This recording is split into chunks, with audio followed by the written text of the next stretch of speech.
3, 3, 2, 2, 1. 1.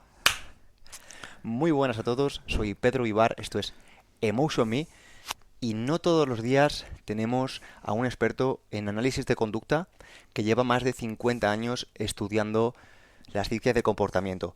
Estoy no solo con un referente, un escritor, una persona que se dedica desde hace muchísimos años a la docencia universitaria y en el ámbito de la empresa, que no es otro que el padre de un gran amigo, Andrés Mínguez, cuyo nombre también es Andrés Mínguez, el padre del último Ronin. Un placer. Igualmente. Andrés, es todo un honor tenerte por aquí, porque dentro de todos los hobbies que puedo tener, hay que decir que yo soy muy práctico, muy pragmático, y me gusta realmente de lo que puedo aprender que me sea útil para la vida. Y creo que cómo nos comportamos, o cómo se comporta mi vecino, o cómo se comporta una persona, es de lo más útil que puede aprender una persona. Así que tenerte aquí, que vayas a contarnos y a desarrollar todo lo que has plasmado ya en tus libros, me parece bueno, o parte obviamente de lo que has plasmado en tus libros este ratito, es un lujo que, vamos, yo al menos no me puedo perder. Y para comenzar, antes de preguntarte y desarrollar tu carrera, creo que lo más importante es que sepa que se puede llevar la audiencia. Me gustaría que hablaras qué son las ciencias del comportamiento. Bueno, son una serie de ciencias que estudian el comportamiento humano desde todas las perspectivas, porque no nos comportamos igual en el ámbito familiar, en el ámbito social, en el ámbito profesional, y esto tiene unas razones. Entonces, hay que decir que la personalidad es el constructo, la suma del carácter y el temperamento. El temperamento se hereda, es decir, venimos de fábrica con una serie de características que dicen los expertos, entre los cuales no me encuentro, que son 10 generaciones anteriores, 5 paternas y 5 maternas. Entonces, la parte derecha de la cara forma parte de la herencia paterna y la parte izquierda de la herencia materna. Por eso no somos simétricos totalmente. La gente simétrica o que se acerca a la simetría total es lo que la sociedad llama guapa. Es decir, los guapos son guapos porque son simétricos, no por otra cosa. Entonces, partiendo de esa base, eh, el temperamento se hereda de 10 generaciones anteriores y el carácter va cambiando a lo largo de la vida. Es decir, no tenemos el mismo carácter a los 20, a los 30, a los 40, a los 50 o a los 68 que voy a cumplir yo en 2 meses. Entonces, eso es importante tenerlo claro porque dependiendo del ambiente familiar en el que nacemos, dependiendo si somos primogénitos, si somos hijos únicos o si somos el noveno de 9, nuestro carácter desde que nacemos cambia. Y no solamente eso, ¿quién decide a qué colegio vamos? Nuestros padres. No es lo mismo que nos lleven a un colegio privado que a un colegio concertado que a un colegio público. Por tanto, hasta los 10 años sobre todo está demostrado que el niño no toma decisiones. Las toman los importantes los padres. Por tanto, es importante, es fundamental el ambiente familiar y el ambiente escolar. Pero claro, hasta los 10 años es importante, pero de los 10 a los 18 que empezamos la universidad también es fundamental. Entonces, lo normal es que si empezamos a los 3 años en un colegio, acabemos a los 18 en el mismo colegio. No es lo Entonces, normal. claro. Entonces, pues imagínate esos 15 años de permanencia en un colegio con un ideario concreto o sin ideario concreto, porque hay colegios para todos los gustos, eso influye muchísimo en la personalidad. Y eso hace que cuando uno sea adulto se comporte de una manera o de otra. Por tanto, hay una serie de ciencias, pues la sociología, la psicología, la pedagogía, en la cual me doctoré hace 38 años, pues nos da algunos apuntes. Yo estudié en el plan antiguo en la Universidad de Valencia y estudié precisamente psicología, filosofía y pedagogía juntos. Ahora no, ahora se estudian por separado. Yo soy de la promoción 75-80 de la Universidad de Valencia.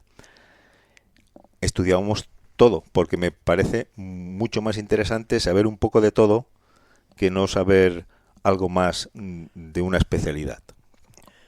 Andrés, has comentado una cosa que a mí a nivel personal me genera mucha curiosidad antes de seguir con el tema de la conducta, que es la departamentización. Quiero decir, a nivel universitario, como tú estás comentando, a día de hoy se departamentiza cada asignatura. Y tú vienes del currículo antiguo, Claro. donde estaba todo de una forma mucho más generalista. Y, y curiosamente, hay un autor que a mí me gusta mucho, que es David Epstein, que en su libro Range, Amplitud, comenta cómo mm, una persona que tenga digamos, un ámbito mucho más amplio, al final permite que su conocimiento esté mucho más asentado. Correcto. Y en cambio, muchas veces creemos que el nicho es una persona como mucho más inteligente o mucho más preparada. Y en cambio ahora vemos que se lleva al nicho, se lleva a la psicología, se lleva a la sociología, se lleva a la filosofía, y eso al final puede generar pues carencias que a mi juicio son insalvables. Correcto. ¿Podrías hablarnos de esto? Sí, mira, los patricios romanos sabían un poco de todo. Sí, qué maravilla el tema. Entonces, si los patricios romanos sabían un poco de todo, por algo será. Es decir, ellos podían hablar de muchos temas, no muy profundamente. Entonces, yo soy partidario, y llevo estudiando la historia de la educación desde hace décadas, y yo estoy convencido en que es mejor lo que hacían los patricios romanos y lo que dice Epstein. Estoy convencido. ¿Y cuál es tu visión? Porque yo te puedo compartir la mía, por ejemplo, y es que al final que es un poco la tesis de ese señor, cuando una persona se enfoca mucho en un tema, al final se pierden las aristas y eso le impide que, por ejemplo, ¿no?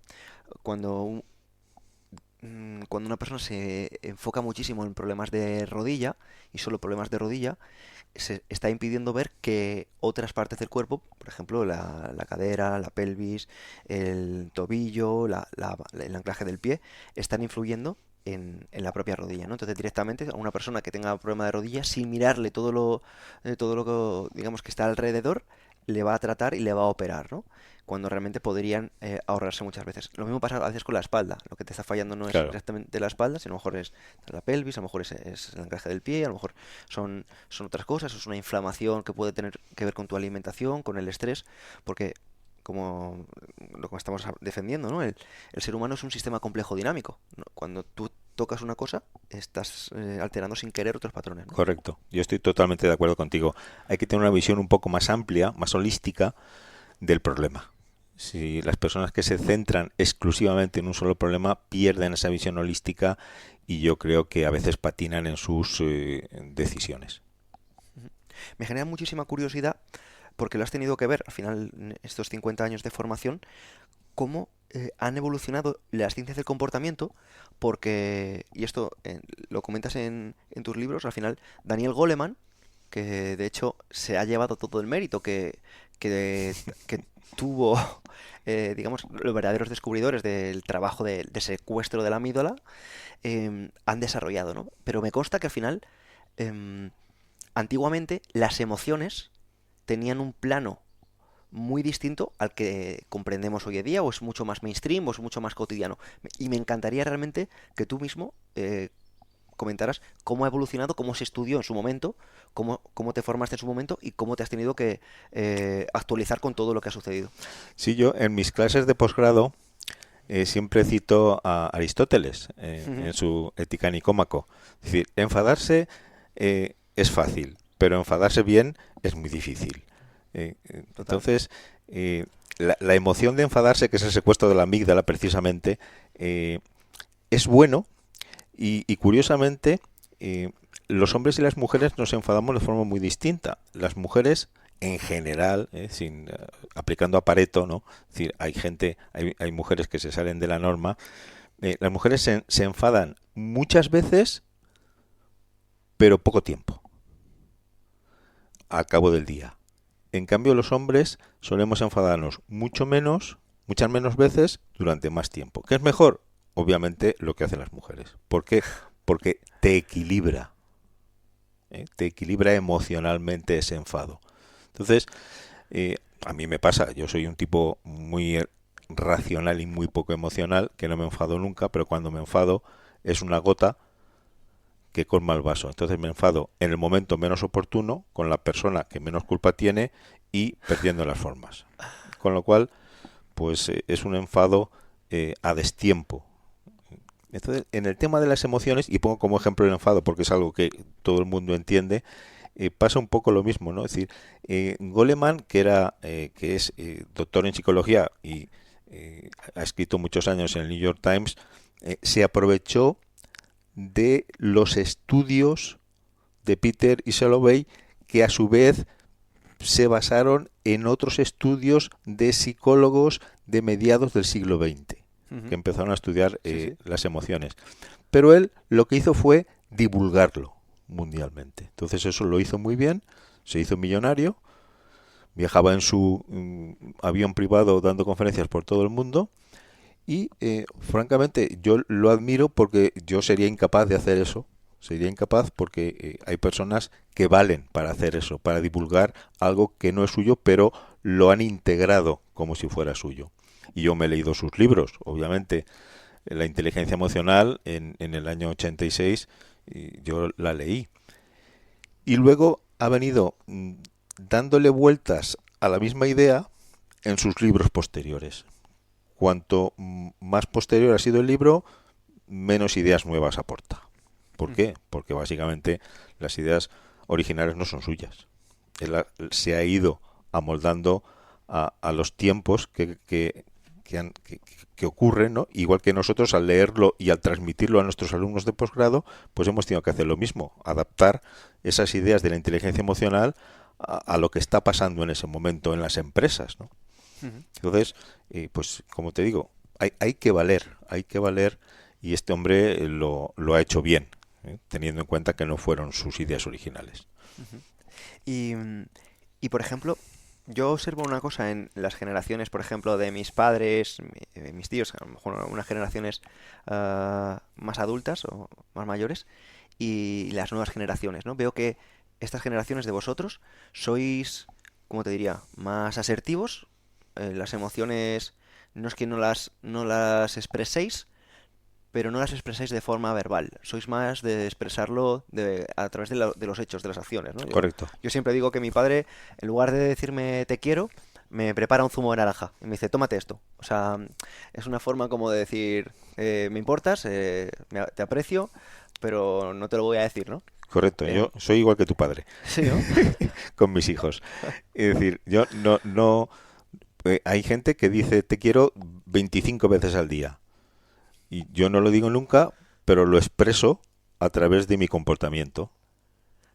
Entonces, son formas de educar y yo creo que también va por generaciones, como dices tú, ¿no? Entonces, pues mi hijo se lo dice a sus hijos, a mis nietos, yo no se lo he dicho a mis hijos y yo creo que ellos saben perfectamente que los quiero.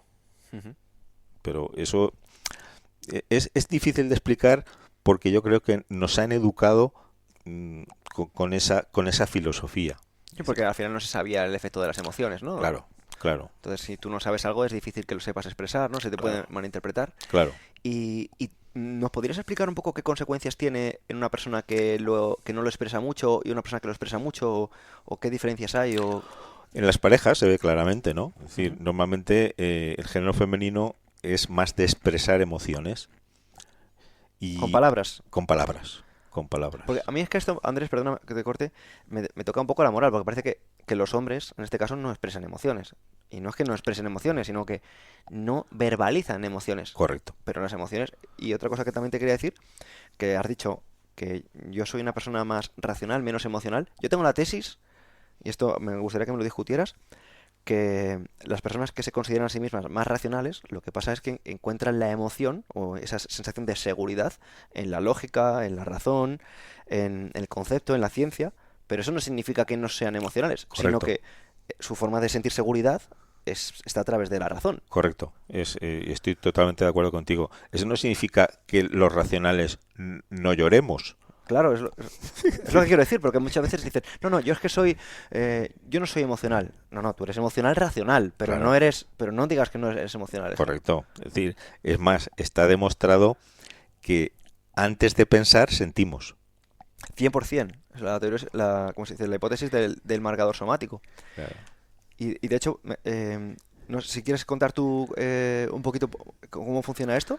No, simplemente yo esto lo descubrí no hace muchos años. Es decir, yo pensaba que primero pensamos Ujú. y luego sentimos, y es al revés. Claro. Primero sentimos y en función de lo que sentimos, sube y pensamos. Exactamente. Mira, pues si quieres Sí, lo sí, aterrizo yo a la audiencia. claro. Mira, la corteza prefrontal se genera hace 200.000 años.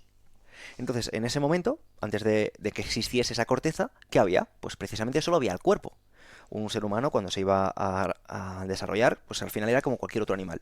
Entonces, lo primero que funciona es el olfato, la vista, todas las sensaciones corporales. Entonces, ¿qué ocurre?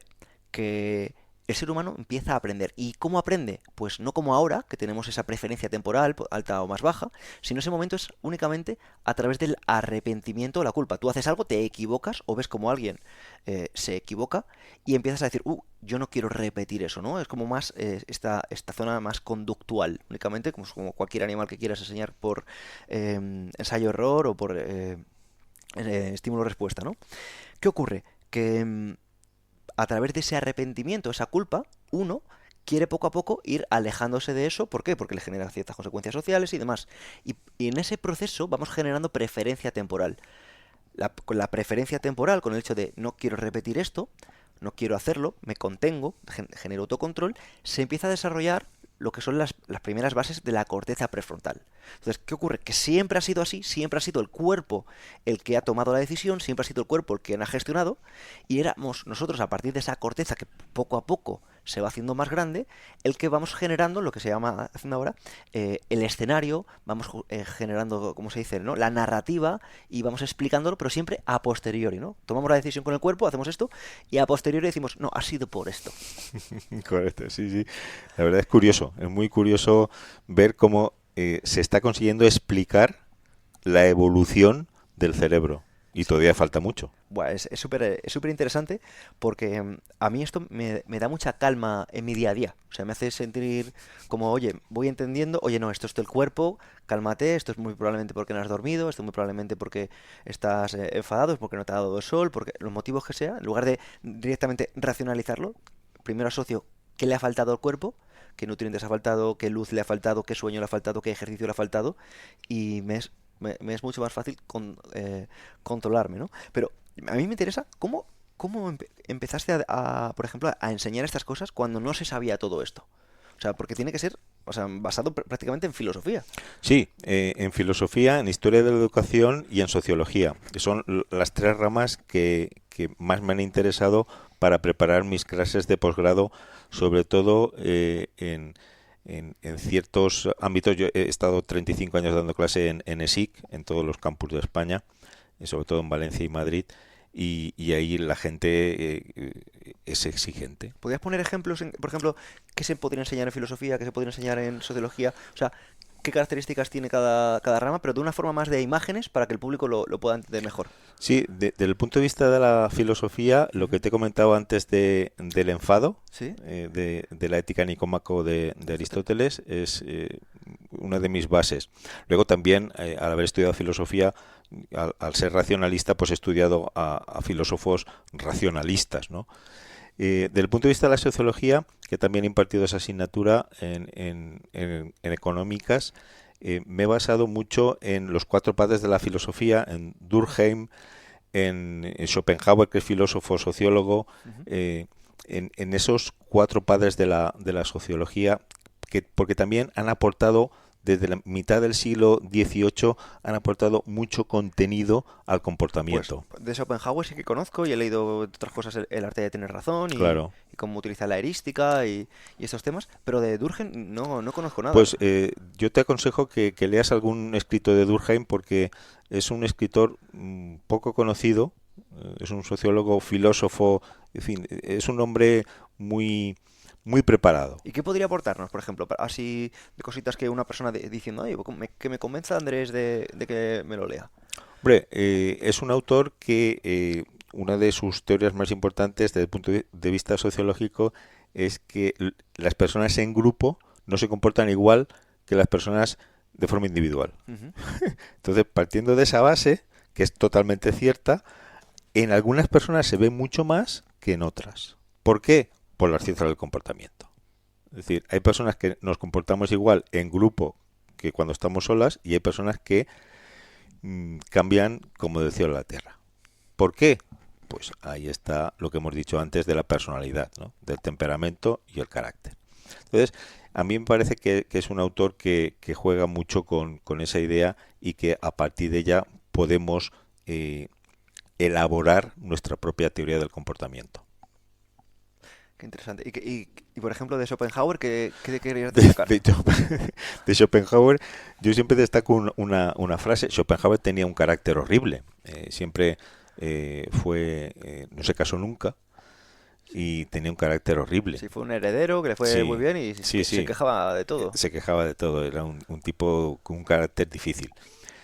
Yo siempre digo lo siguiente, la frase de Schopenhauer, es decir, los primeros 40 años de vida nos dan el texto, lo siguiente es el comentario. Si uno no escribe un buen texto, esto ya es aportación mía, si uno no escribe un buen texto en los primeros 40 años de vida, luego no va a tener que comentar nada. Eso, desarrollalo porque yo creo que te estoy leyendo, pero me gustaría que lo explicaras. Hombre, la crisis de los 40, dicen algunos que viene porque a los 40 años, que es más o menos la mitad de la vida, una persona vuelve la vista atrás y mira lo que ha hecho en su vida. Entonces, si ha hecho cosas interesantes, puede seguir avanzando. Pero si no ha hecho cosas interesantes, ve que su vida está vacía. Y eso es uno de los temas que trato en mi libro sobre el bienestar. El bienestar y la felicidad no son lo mismo.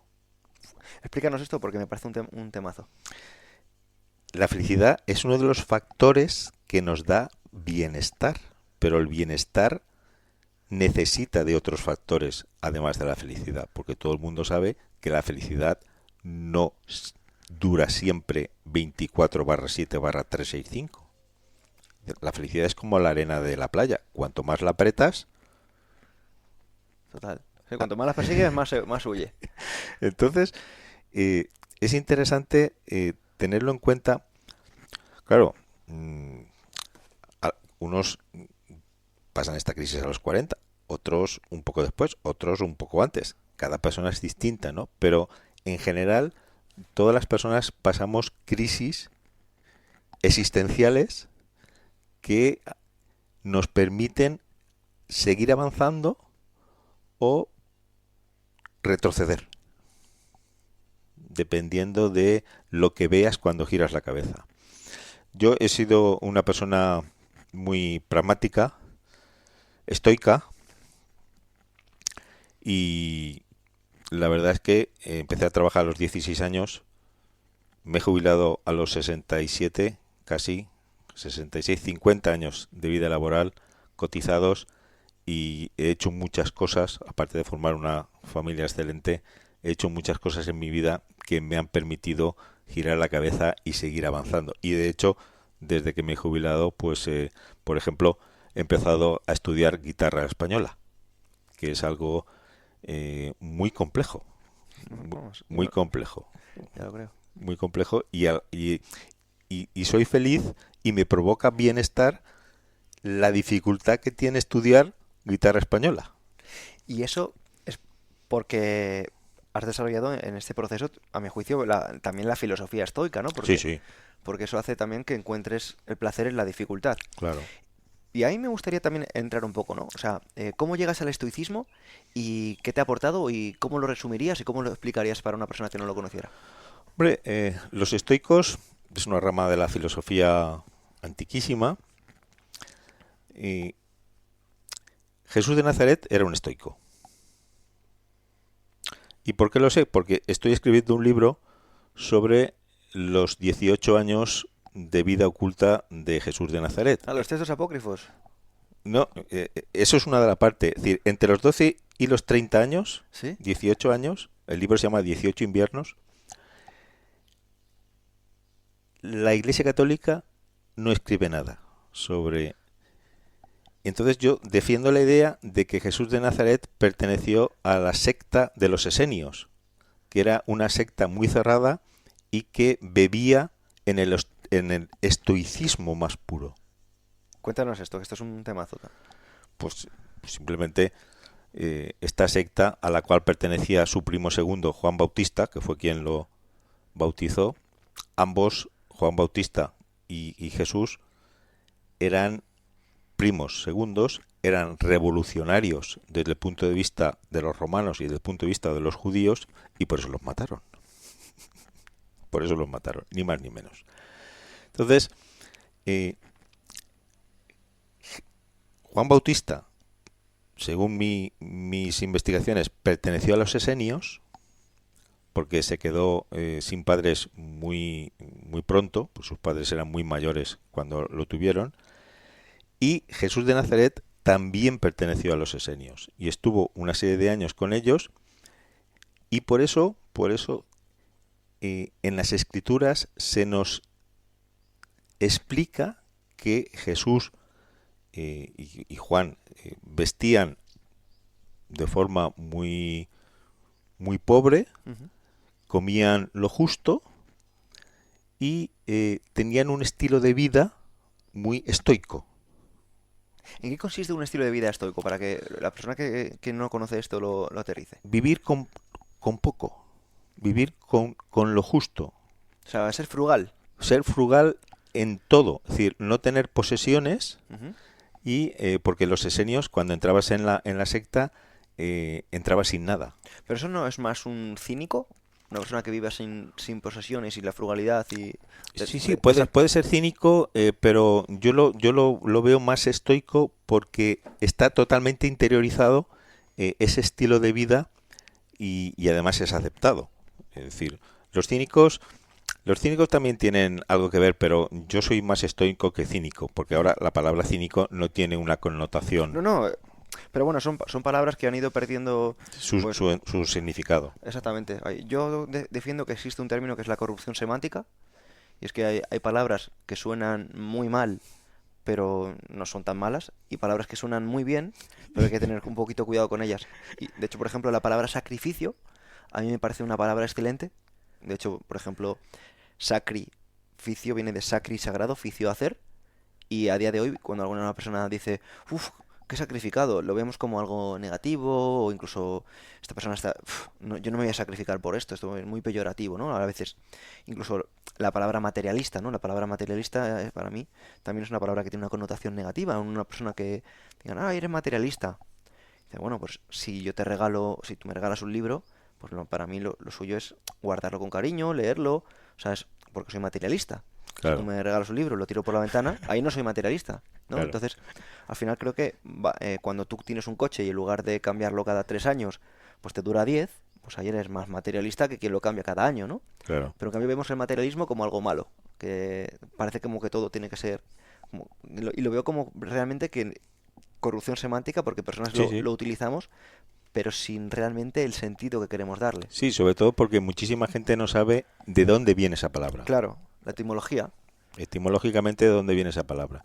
Entonces, yo creo que el estoicismo es importante, sobre todo en un mundo actual donde la incertidumbre predomina.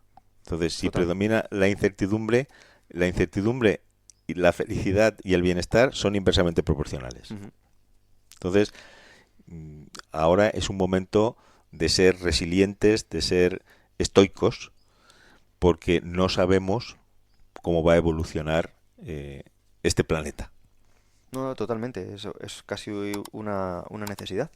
Y estos temas que has tocado, por ejemplo, la referencia a Jesús, Juan Bautista, estas referencias que has comentado me parecen muy interesantes, pero aún así, realmente creo que la filosofía se nos queda muy corta, porque creo que hay muchas filosofías que nos ayudan a mejorar nuestra forma de comportarnos, de pensar, y me gustaría que pudieras comportar algunas filosofías o algunos autores que te hayan o que te hayan servido o que puedan ser interesantes para vivir mejor, para comportarnos con más carácter y menos temperamento y que pueda servir a la audiencia. Hombre, a mí me gusta estudiar los filósofos alemanes. Ujú, Leibniz, por ejemplo, es un autor también muy poco estudiado. Todo el mundo estudia Kant y olvida Leibniz. Y yo creo que estos autores alemanes, los alemanes son muy, así como los autores rusos son demasiado profundos. ujú. Cuando tú lees un libro de Dostoyevsky, pues como Doctor Civago, pues tienes que tener mucha resiliencia, porque hay muchísimos personajes y es difícil Claro, entenderlos, ¿no? es emoción. Entonces, los filósofos alemanes, yo invito a la audiencia a que los recuperen, si no los han leído, en general, ¿eh? En general, no sin citar autores, pero todo el mundo conoce a Kant y no sabe de Schopenhauer, por ejemplo. Ujú. Entonces, ese tipo de vida que nos reflejan los autores alemanes me parece perfectamente aplicable a la actualidad. Nietzsche, por ejemplo, eh, me parece un autor muy profundo que hay que releer varias veces, porque la primera vez probablemente no lo entiendas del todo. No, no, ni la segunda. Y la segunda.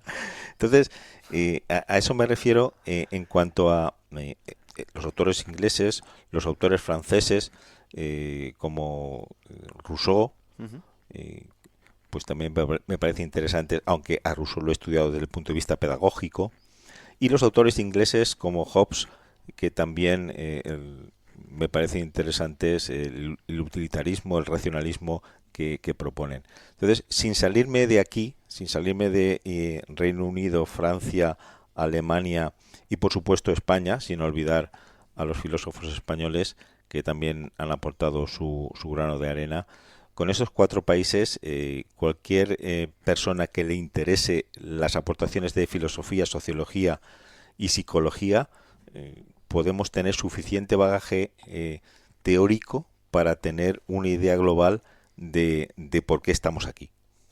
Ujú. ¿Y qué bagaje concluyes de por qué estamos aquí? Buah, pues esto Es delicado. es delicado. Yo en uno de mis libros dediqué mucho tiempo a estudiar a Ortega y Gasset.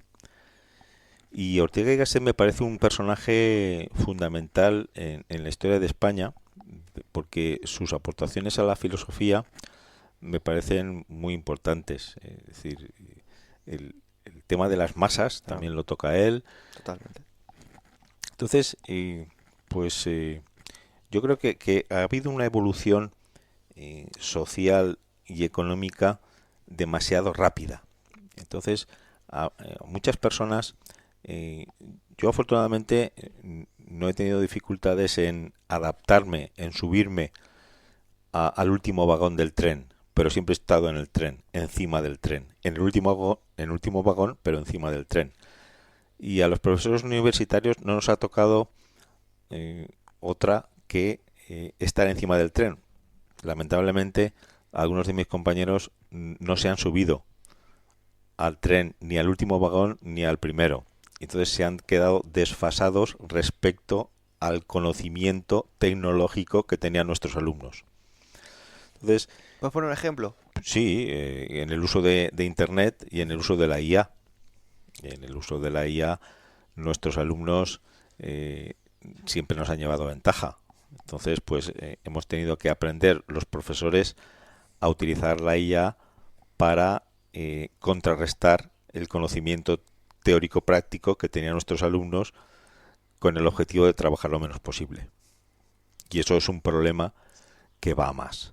Por eso eh, hay personajes que están pidiendo a las empresas de IA que echen el freno, Ujú. porque en el tema del conocimiento, sobre todo en el ámbito académico, puede retrasar, por ejemplo, ¿cuántos chicos y chicas de 15 años saben redactar? Estoy súper fuera, no sé cómo va el panorama. Pues muy pocos. A los 18 llegan a la universidad sin saber redactar. Ujú. ¿Por qué? Porque todo lo hacen con los dos pulgares. ¿Y qué consecuencias crees que puede tener esto? Hombre, pues no redactan, no leen, y eso implica que el desarrollo, ¿De la corteza? pues no se produce. Y si no se produce en los primeros años, ya no se produce. Sí, al final es un músculo Que tienes que entrenar, que como todos, si no entrenas, se desaparece. claro. Entonces se atrofia, no saben redactar, no saben muchas cosas que en tu generación sí sabíais y en mi generación Todavía más. todavía más. Entonces, dependiendo de las escuelas, pues no se hacen dictados, obviamente, no hay libros de texto, todo se hace con la tablet. Entonces, eso lleva unas cosas buenas, pero ¿Y qué cosas buenas puede traer? la facilidad que tienen los chicos y chicas de buscar información que no de asimilarla. Una cosa es buscarla, ni siquiera la entienden. La buscan sin entender, la copian y la presentan. Y luego, si la preguntas en el examen, te la escupen si la estudian o no. Pero entenderla muchas veces no la entienden. Entonces yo creo que es un problema que a partir de sexto, por ejemplo, de sexto curso, en muchos colegios ya no haya libros de texto. Solo se les dé una tablet y a partir de esa tablet se hace absolutamente todo. Andrés, volviendo a la ciencia del comportamiento, me gustaría que comentaras con qué ideas resuenas menos, qué ideas has estudiado, has investigado, has probado, que dices, mira, pues yo he probado esto y he leído esto, he investigado sobre esto y no estoy nada de acuerdo con los autores porque siento que le falta investigación o que no hay profundidad o que esto no aplica. Bueno, pues así como teorías concretas, yo hablaría sobre la gestión del tiempo. Ha sido un tema, la gestión y del estrés, la Ujú. gestión del tiempo y del estrés propio y del control del estrés ajeno para los líderes.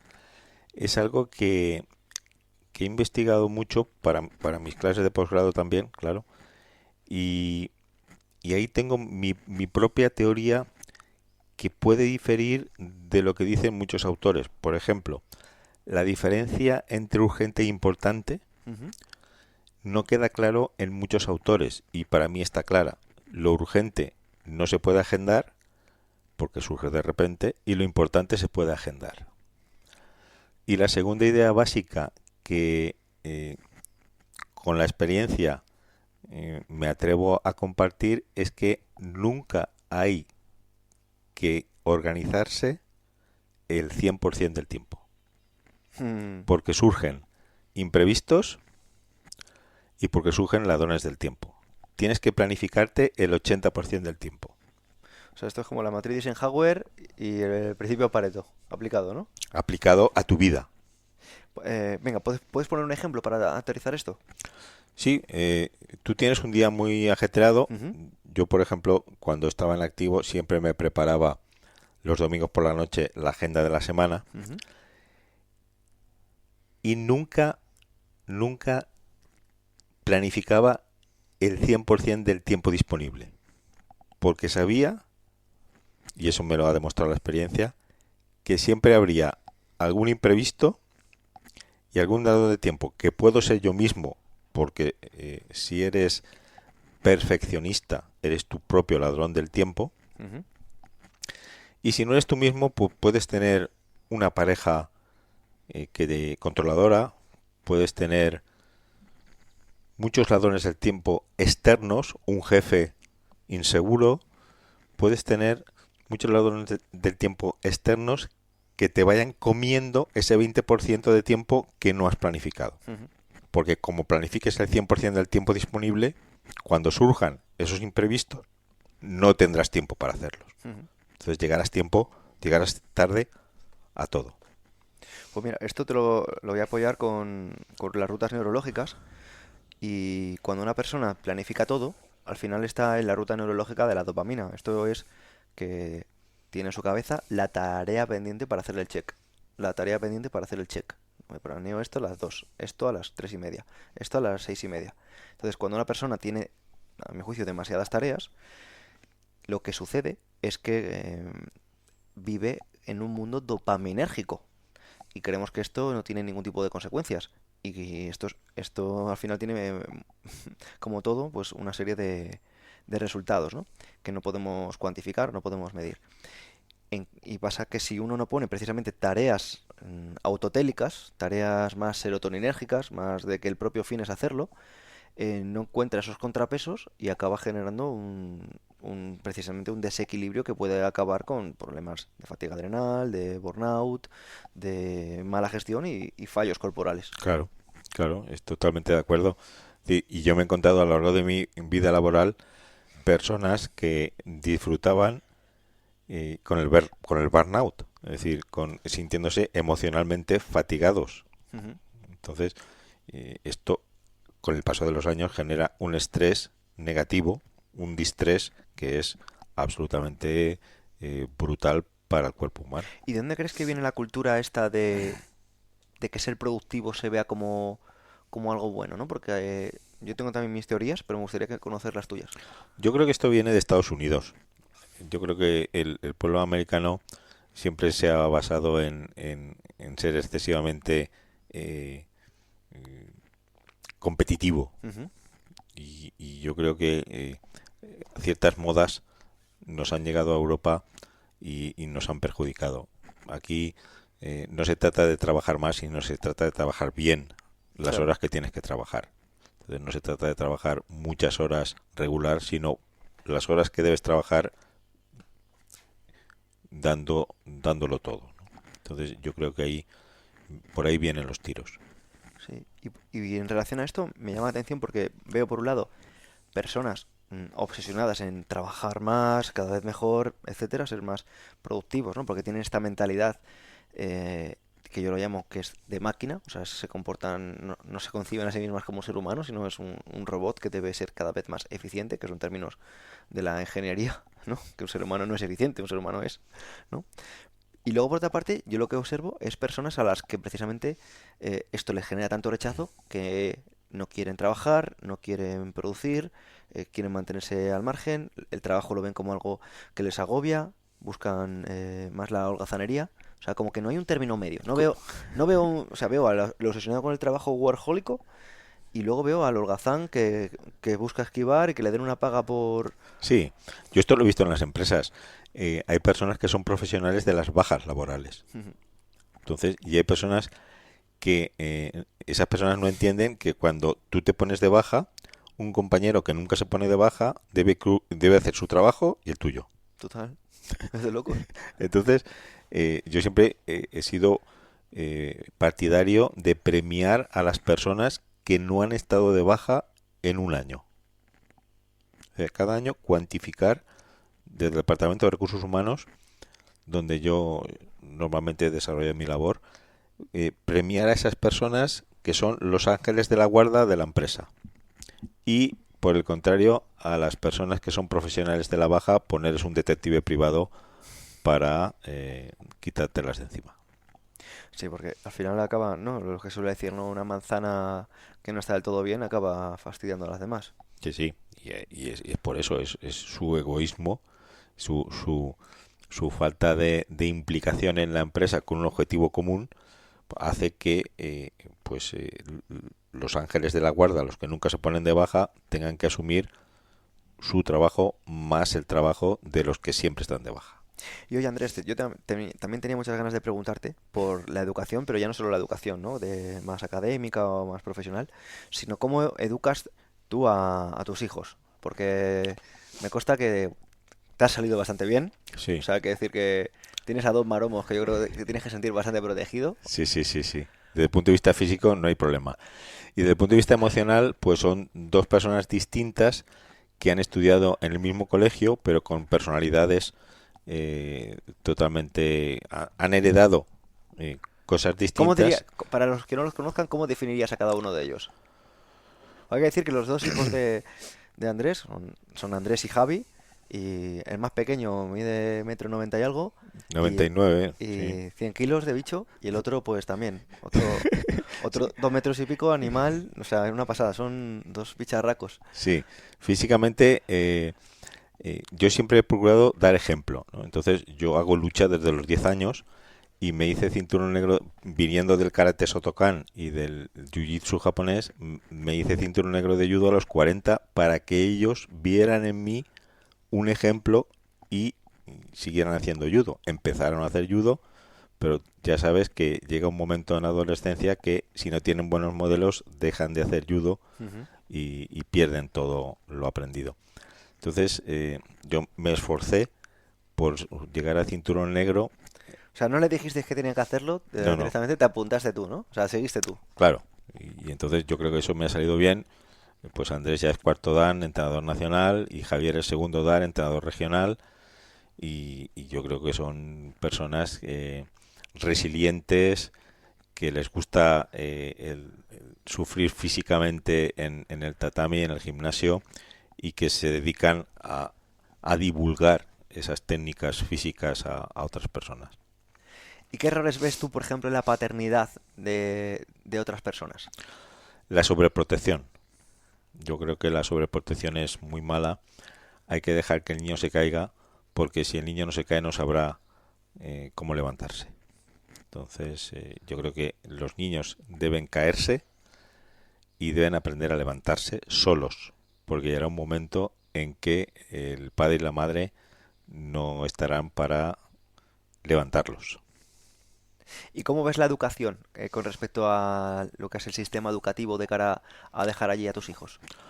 Tanto como es, si es ahora o como si fuese hace 20 años. ¿Qué diferencias encuentras? Y expláyate en esto. Hombre, soy doctor en educación y me he estudiado la historia de la educación en España, que es nefasta. Teníamos una ley Moyano de 1857 que estuvo en vigor hasta 1970, la Ley General de Educación. Y a partir de ahí, ¿Y desde, en qué consistía eso? Para que no, es que yo no tengo ni idea. es simplemente que los niños estuvieran escolarizados. Todos los niños a partir de los 6 años estaban escolarizados en España, en teoría, claro, porque luego están los núcleos rurales, que es más complicado, ¿no? Pero bueno, la idea era esa, la idea era buena. Pero a partir de ese momento llevamos 9 leyes educativas que cambian según el partido político que está en el poder, y eso implica que los profesores no tienen tiempo para implementar las nuevas normas que pone la Ley General de Educación.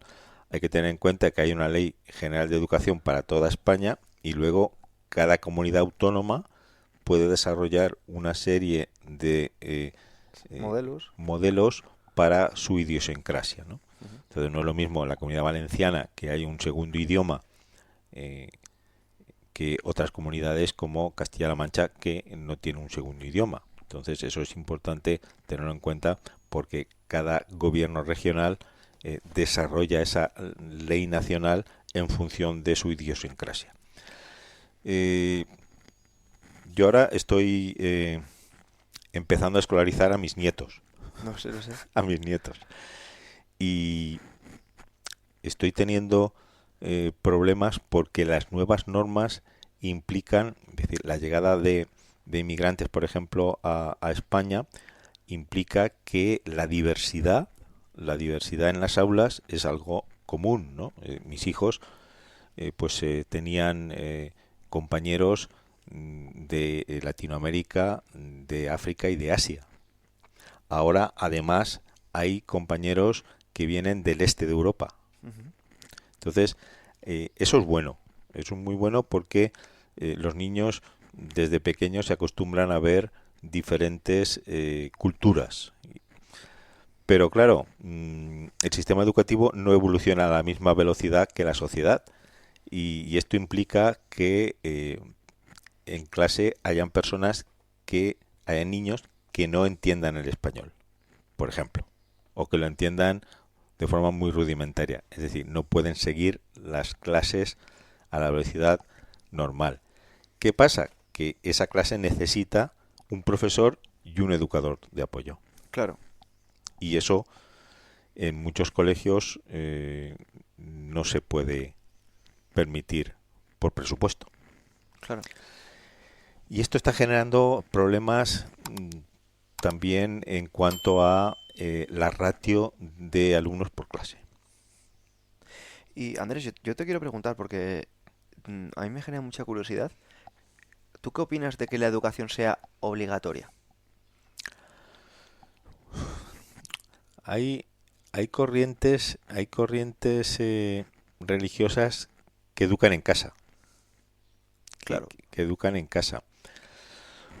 No tendría por qué ser obligatoria. Si hay padres que son capaces de educar según sus ideas, por ejemplo, si tú vives aislado en el monte de Irati, la educación que necesitas no es la misma que si estás en pleno centro de Madrid. claro, eso es a lo que voy, ¿no? O sea, es que has hablado, has mencionado un concepto que no quiero que pase de soslayo, que es el concepto de escolarización. Y es a mi juicio lo que yo estoy observando, ¿no? Lo que yo estoy observando no es verdaderamente un interés de las instituciones en educar, sino un verdadero interés en escolarizar, Que no es lo mismo. que no es lo mismo. Que no es lo mismo. Sí, esto habría tener en cuenta que desde hace 8 años tenemos un gobierno socialista que una de sus bases Ujú, es el ámbito social, ¿no? Y ujú, el ámbito social implica pues abrir fronteras a personas de otros países que están aquí establecidos, ayudándonos a levantar el país, pero que esas personas tienen hijos y que se escolarizan ujú, eh, con, con otros niños y niñas, ¿no? ujú. De otras culturas. Entonces, el gobierno lo que intenta es escolarizar. Y una vez que están escolarizados, la educación es otro tema. Claro, pero es a lo que voy. Están en las escuelas, están en las escuelas, en aulas. Lo que puedan hacer, lo que puede hacer un profesor con 25 o 30 niños de distintas culturas, ya es otro tema. Y ahí es donde debemos diferenciar entre escolarizar y educar. Y creo que no solo de otras culturas, ¿no? Creo que también un maestro, un profesor, se está encontrando con niños con necesidades diferentes. O sea, quiero decir, y que ya en el ámbito cognitivo y en el ámbito emocional son de cada uno de su padre y de su madre. Y queremos educarles a todos igual, ¿no? Y creo que no es lo mismo un niño que tenga que pararse a rezar 5 veces al día que un niño que no rece nunca y diga qué estás haciendo y que esa convivencia se vea, ¿no? Como de la forma más cordial posible, ¿no? Y aquí no estoy haciendo juicios morales, sencillamente No, estoy no, no. exponiendo una realidad y hay un punto que también me gustaría conocer tu opinión en relación a todo esto, es en relación al proteccionismo, sobre proteccionismo, ¿qué opinas de que, y esto es un tema súper espinoso, así que ahí responde como puedas, que el trabajo infantil esté prohibido? Hombre, el trabajo infantil está prohibido. El primer país que lo prohibió fue Reino Unido Ujú. porque los telares funcionaban con niños de 10, 12 años, trabajando 10, 12, 14 horas. A mí no me parece mal, obviamente, que el niño empiece a trabajar a los 16, pero que empiece a trabajar. Pues aquí te voy a contar mi visión, ¿vale? A ver qué opinas. Yo creo que si vemos el trabajo como algo que evitar, porque es algo de gente mayor o que es algo de gente adulta, al final ya estamos educando sin educar. Ya estamos enseñando sin enseñar. Quiero decir, si a ti te dicen, no, no, no, el trabajo es de mayores, tú no trabajes. Yo creo que ni el trabajo es de mayores, ni el estudio es de niños. Creo que el estudio es de niños y de mayores y que el trabajo es de niños y de mayores. Pero creo que se nos ha enseñado, y esto me gustó la visión del profesor Miguel Anso Bastos, que se ha justificado la mayoría de edad para que no se nos vea raro, ya no al votar, sino ver a un niño con un arma. Para que tú, sea legal que te manden a la guerra, sea legal que te manden a a X sitios y no lo veamos como algo raro. Pero claro, para eso hay una serie de barreras, como por ejemplo también justificar la infancia. Y hay un otro autor que también me parece interesante, que es Jesús G. Maestre, que defiende mucho la lengua castellana y el materialismo a nivel filosófico, un canon materialista a nivel filosófico, porque claro, dice que nos movemos en un canon idealista y muchas veces, ya no debo decir de cultura filosófica más platónica, sino más anglosajona, donde estamos aceptando el término adolescencia, que, digamos, en lo que es la España de siempre, la cultura mediterránea, nunca ha existido. Nunca, o sea, eras un niño y de niño a hombre. Y ahora lo que se está viendo mucho son adolescentes. O sea, tenemos, Adultos que se comportan como adolescentes. claro, tenemos adultos que nunca quieren llegar a esa edad de trabajar, ¿no? Y esto es, creo que porque términos como sacrificio, como trabajo, como esfuerzo, están muy denostados y están muy denostados porque estamos aceptando esta educación que a veces yo lo veo como subliminal y nos la están colando, ¿no? Como vemos como, no, el trabajo es de mayores. Cuando yo, por ejemplo, veo a otras etnias, en este caso a los chinos, que ves a un niño de 12 años que está en la tienda los fines de semana con sus padres o por las tardes echando un cable, ¿no? Y eso lo vemos mal, ¿no? Y es que nos llevamos todas las manos a la cabeza, pero que tu nieto, por ejemplo, o tu nieta se ponga a jugar con el Pokémon Go o se ponga a jugar con los marcianitos y esté toda la tarde con la tablet, lo vemos normal, son niños. Y claro, ¿no? Si lo pones a trabajar en la tienda y a que lleve cuentas y que te ayude y que te traiga unos tornillos y tal, le estás explotando, pero si lo pones a jugar o que se vaya de fiesta y que es legal que un niño se vaya de botellón a partir de los 12 años y ahí no le van a buscar los padres, pero que le pongas a trabajar es ilegal. Y esto me toca, te voy a contar a ti a nivel personal y a la audiencia de paso, porque, bueno, mis padres son empresarios y tal, la familia de mi madre y tal, y yo cuando era pues adolescente, pues me iba con mi hermano a buzonear, ¿no? Claro. Y nos poníamos a buzonear y bueno, yo con mi hermano me llevo 8 años y mi hermano pues era pequeño, tenía 16 y él tenía pues 8. Entonces yo me lo llevaba porque fue mi hermano. Entonces yo le decía, pues tú con esta calle, yo con esta. Bueno, pues nos paró la policía. Y nos paró la policía diciendo que esto era explotación infantil, que no sé qué. Y yo diciendo, pero si es que no me queda otra, es que no puedo, ¿qué hago? Y dice, no, no, pues esto no se puede. Y desde entonces, pues le tengo un poco de manía al tema de que esté prohibido trabajar. Porque digo, entonces, ¿qué tengo a este chaval que no pueda echar 4 buzones en...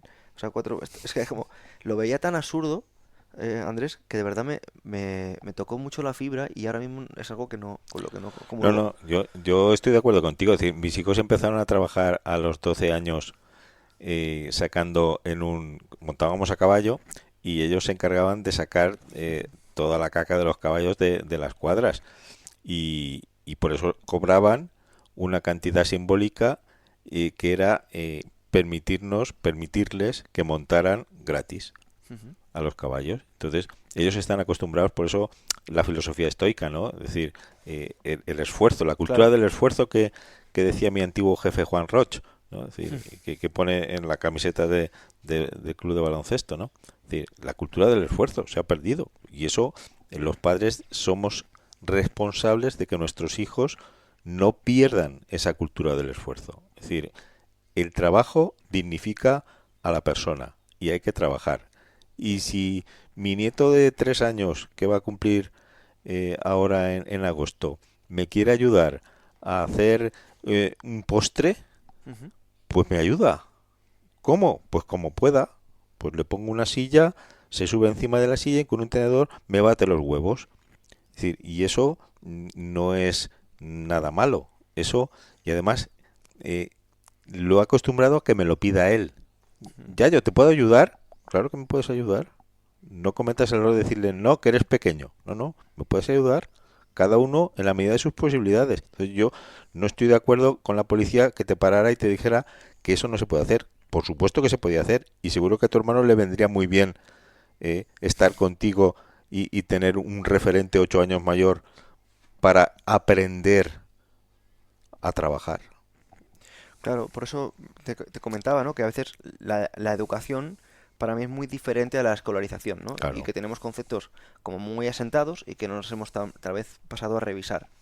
Sí. Pero que en cambio, a mi juicio, están generando unas consecuencias a gran escala en el día a día de muchas personas que sienten que el trabajo es algo que les agobia, Les produce ansiedad. les produce ansiedad. Y creo que es por un tema a mi juicio, De educación. de educación y de percepción de la misma realidad, que a lo mejor yo la puedo ver como incluso algo bueno, que me permite desarrollarme, crecer, y a otras personas como que algo que les está oprimiendo, ¿no? Sí, yo la filosofía que he intentado transmitir a mis hijos es que en el trabajo siempre se aprende. Ujú. Cosas buenas y cosas malas. Pero siempre, siempre se aprende. Siempre se aprende más trabajando en equipo que trabajando solo. Siempre. ¿Por qué? Porque cada persona tiene unas formas de hacer. Que sean buenas o sean malas, eso lo decides tú. Pero siempre se aprende más trabajando en equipo que trabajando solo. Y trabajar en general, pues tienes que trabajar con otros. Y eso te permite conocer distintos tipos de personas. Cuantas más personas conozcas de personalidades distintas, mejor te adaptarás a una sociedad tan plural como la que tenemos. Andrés, hay un tema que me genera mucha curiosidad de tu vida, y es algo que, vamos, lo descubrí pues gracias a tu hijo Andrés. Y es que me contó que, bueno, que durante una época estuviste bastante tocado a nivel de salud por un cáncer, y que aún así lo gestionaste con muchísima disciplina, con muchísimo tesón, entrenando y haciendo ejercicios de fuerza Claro, claro. para recuperarte. Y me gustaría que hablases de ese proceso y cómo, pues, la mentalidad, ¿no? Como la conducta, como el comportamiento es clave para, para el tratamiento de una enfermedad. Sí, y más una enfermedad. A mí me descubrieron el cáncer de vejiga a los 49 años y voy a cumplir 68 y me lo extirparon y mi urólogo me recomendó que me había salvado que estuviera fuerte. Cuéntanos esto. Yo entreno toda la vida, ¿no? Lucha. Y entonces yo estaba fuerte. Entonces, a partir de ese momento me dijo, no dejes de entrenar porque el cáncer se alimenta de azúcar y de la falta de músculo. Cuanto menos músculo hay en el cuerpo y más azúcar hay, más se desarrolla. O sea, si estás de fuerte, ¿no? Claro, por necesidad. Por la pura necesidad. Entonces, a partir de ese momento, yo todos los 5 primeros años, me han operado 8 veces por recidivas, y en los 5 primeros años hay ITVs cada 6 meses. Y a partir del quinto año, quinto o décimo año, dependiendo de cómo te ve el urólogo, las ITV son cada año. Yo acabo de pasar la ITV hasta el año 27. Estoy fuerte, hago fuerza varias veces a la semana, hago bicicleta y entreno todos los días, sobre todo desde que estoy jubilado. Cuéntanos un poquito cómo son tus entrenos, porque yo te he visto entrenando, te he visto hacer fondos, te he visto hacer dominadas, y la verdad que es inspirador. Hombre, yo estoy fuerte, muy fuerte de tren superior y menos fuerte de tren inferior. Por eso hago bicicleta y en los últimos años la bicicleta es eléctrica porque entreno en la zona de Requena y allí todo es subidas y bajadas, sobre todo subidas. Y uno ya no tiene edad para. Pero en la parte de arriba trabajo press banca, trabajo dominadas, trabajo tracción, trabajo lo complemento y eso ya mis hijos me van guiando. Y trabajo fondos y las dominadas lastrados. Y entonces a mí me gusta lastrarme hasta que no puedo. Cuéntanos un entrenamiento tipo. Un entrenamiento tipo, por ejemplo, lunes y miércoles, que son los que hago más fuerza, hago press banca. Press banca en este momento mi RM son 107, 110 kilos, peso 82 y alterno. O sea, 107 kilos con 67 años, ¿eh? 68 en septiembre ya. O sea, vamos, cualquiera firmaba, ¿eh? De locos. Y luego voy alternando press banca con remo y con esquí, con la Sí, sí. máquina de esquí, pero como si fuera esquí nórdico. Ujú. Entonces hago kilómetro, kilómetro y medio a toda leche para calentar el cuerpo y que los tríceps ardan. Y luego hago dominadas, lastradas o sin lastrar, pero dominadas estrictas. Estrictas, Ya te he visto, ¿eh? sí, estrictas con la apertura cada vez más amplia para Ujú. trabajar más y prono y supino, como siempre. Y los fondos, en los fondos es donde más consigo lastrarme. En los fondos me lastro con 40 kilos. Qué barbaridad.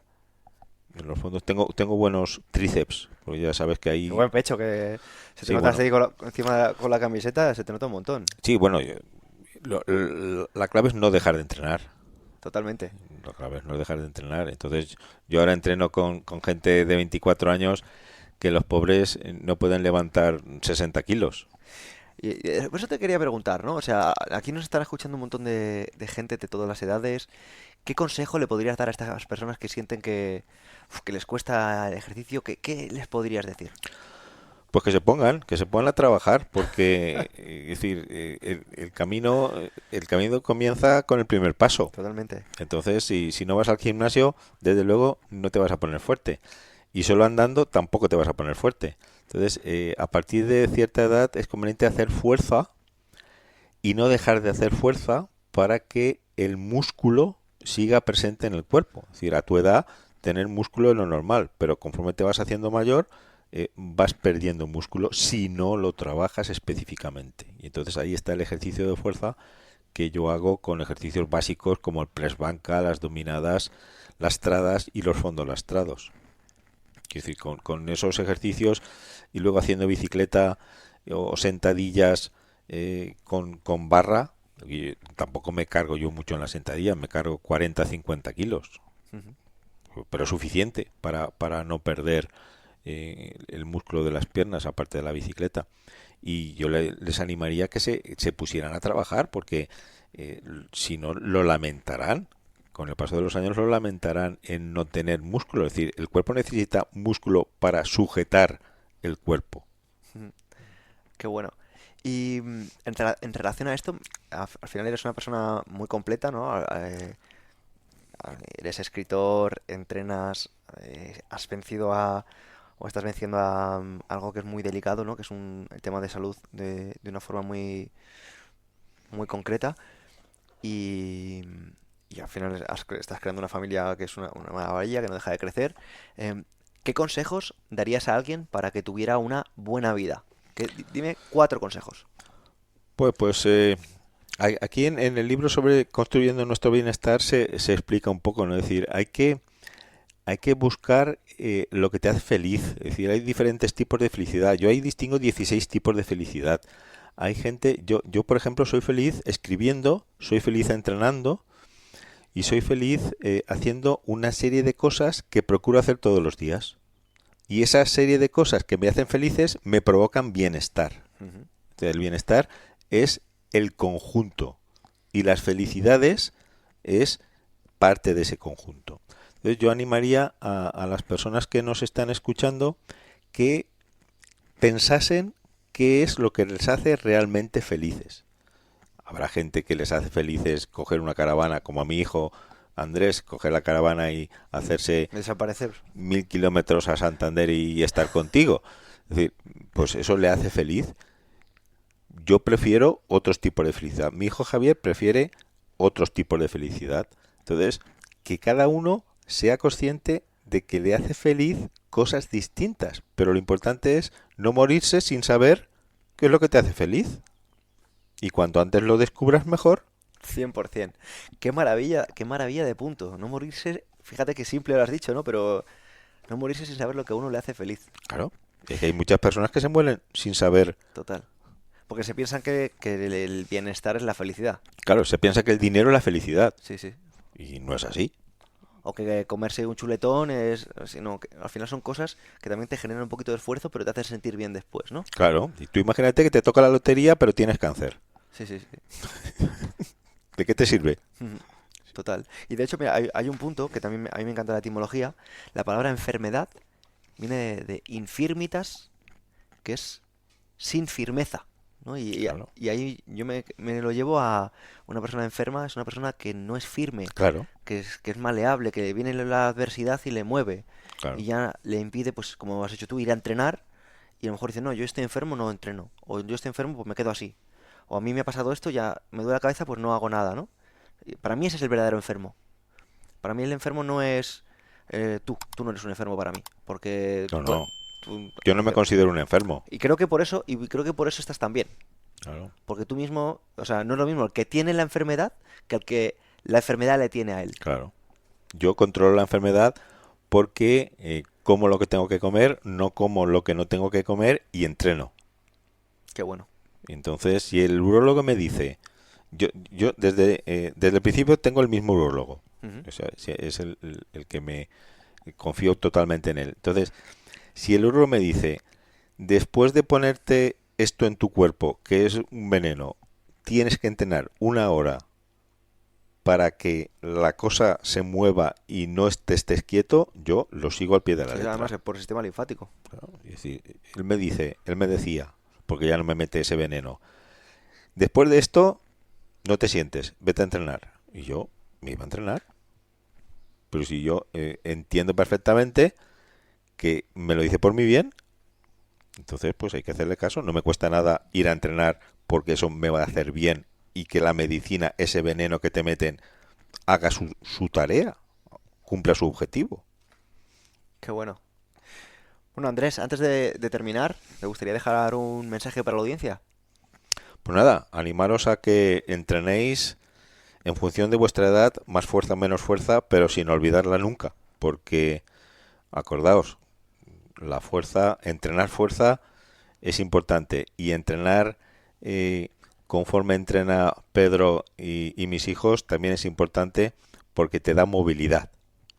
Qué bueno, no solo estar fuerte, sino también un poco ágil, ¿no? Exactamente. Pues muchísimas gracias, Andrés. Ha sido un lujazo tenerte por aquí. Pero volverá a tenerte por aquí pronto. Y un saludo a la audiencia. Nos vemos en la próxima. Hasta luego.